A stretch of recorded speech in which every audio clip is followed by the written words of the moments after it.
Le colloque organisé à Lomé le 3 février 2025 en hommage à Gnassingbé Eyadema, 20 ans après sa disparition, suscite des réactions.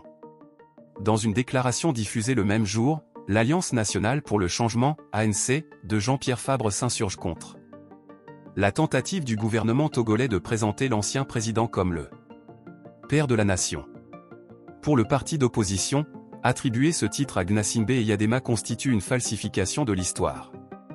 Le parti rappelle que Sylvanus Olympio, premier président démocratiquement élu du Togo et principal artisan de l'indépendance du pays, est le seul à pouvoir revendiquer ce statut.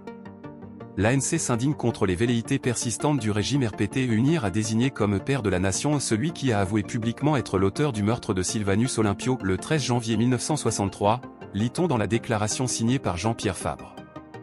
L'ANC dénonce également ce qu'elle qualifie d'usurpation historique, soulignant qu'Eyadema n'a jamais participé à la lutte pour l'indépendance.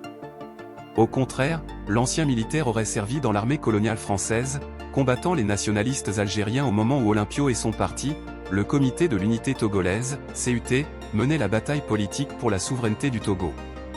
Un combat pour la mémoire et la vérité historique pour l'opposition, l'indépendance obtenue le 27 avril 1960 est le fruit du combat de Sylvanus Olympio, qui a conduit le pays à un référendum victorieux en 1958 et l'a intégré aux Nations Unies en 1960.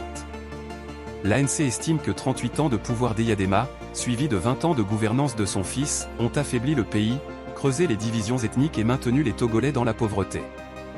Le parti condamne fermement ce qu'il considère comme une réécriture de l'histoire et appelle les Togolais, en particulier la jeunesse, à défendre la mémoire des véritables héros nationaux.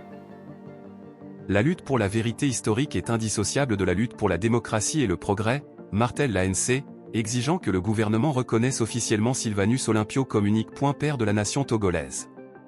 Au Togo, la mémoire du passé reste un terrain de bataille politique. Cette contestation de l'ANC illustre les tensions persistantes autour de l'héritage d'Eyadema et de la construction du récit national.